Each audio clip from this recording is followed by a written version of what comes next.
Hi everyone, it's Tanya. Welcome or welcome back.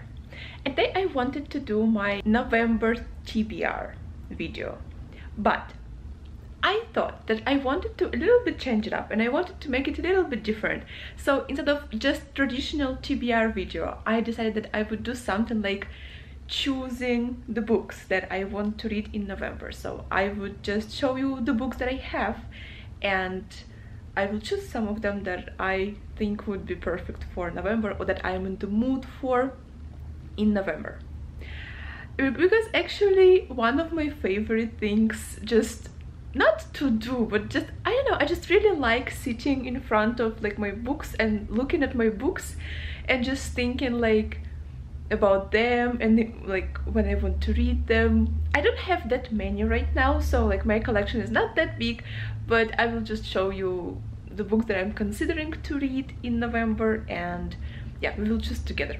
So let's begin. And first of all, let me just introduce you the books that I am already reading. So obviously I will read them in November because I'm already reading them. So I'm reading two books right now. First book is this, The Dragon Sword and Wind Child by Noriko Ogiwara, so a Japanese author. It's a Japanese fantasy novel about a girl who is like a reincarnation of a water goddess, and I'm in the very beginning. I am like, I don't know, 30 pages in, so not that far. So far we are just being introduced to her village and to her friends, to herself, so nothing much is happening right now.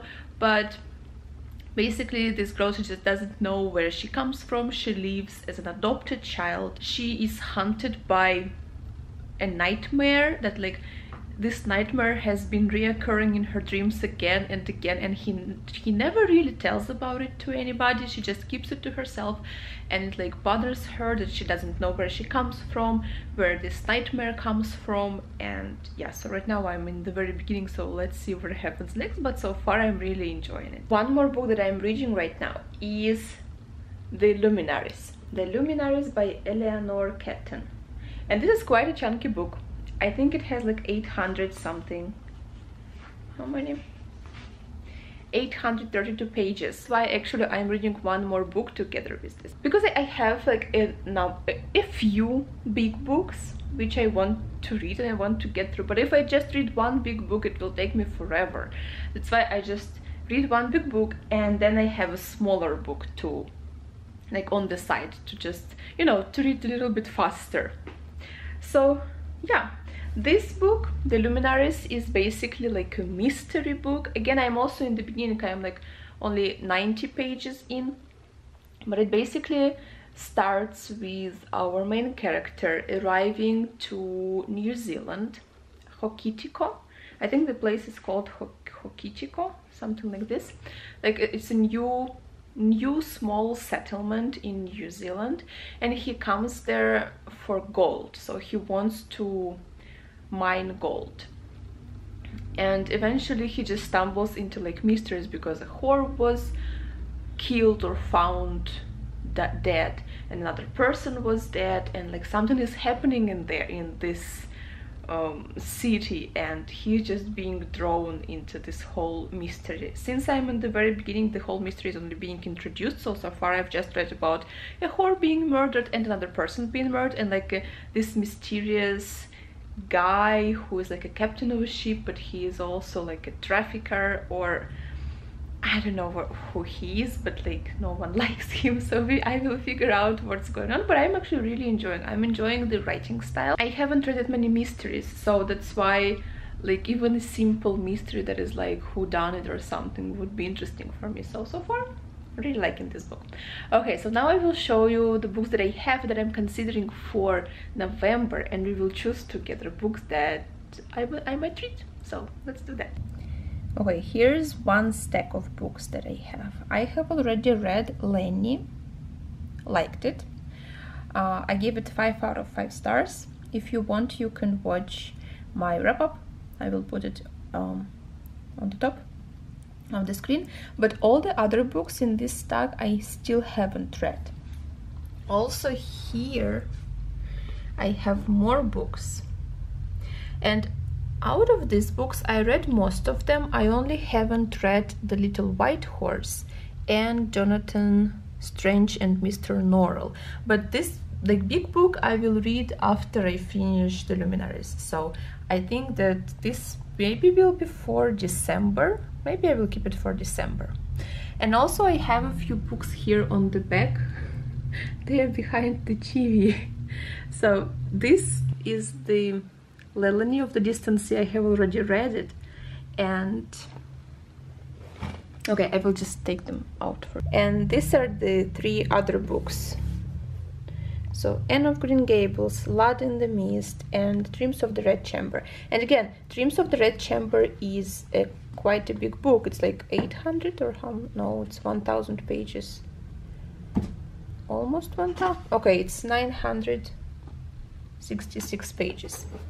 So almost 1000 pages. Again, it will be probably after, I will read it after Jonathan Strange and Mr. Norrell. Okay, so the books that we have to choose from are Anne of Green Gables, Blood in the Mist, The Little White Horse. Also, I really want to read, I think, Ursula Le Guin. So this is the Left Hand of Darkness. Also, I have Name of the Wind is also quite chunky, so I will keep it for my big books.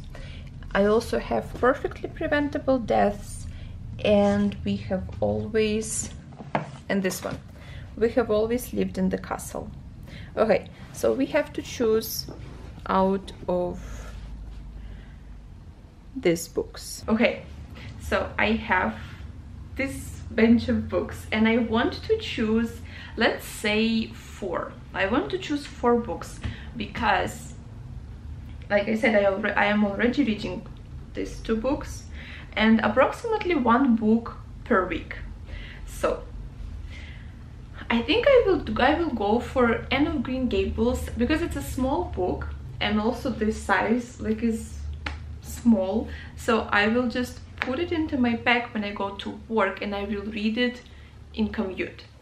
So I think I actually bought it to be my commute book. So yeah, I will go with Anne of Green Gables, which I'm very excited about. I like light, optimistic and like uplifting books, and I think that probably this book will be that, so I'm excited about it. Next,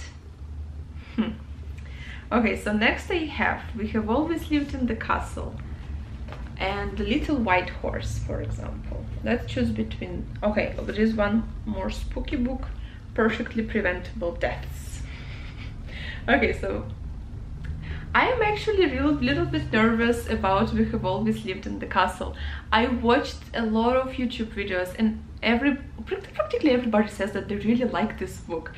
But I read, so this book is written by the same author who wrote The Haunting of the Hill House, and that book was so scary. Like after I read it, I was in a terrible state of mind. It was terrible. I was scared and terrified and like not sad, but like I didn't feel my best, you know. That book didn't put me in a good state of mind. So I'm kind of afraid of this book now, that if it's like scary or not.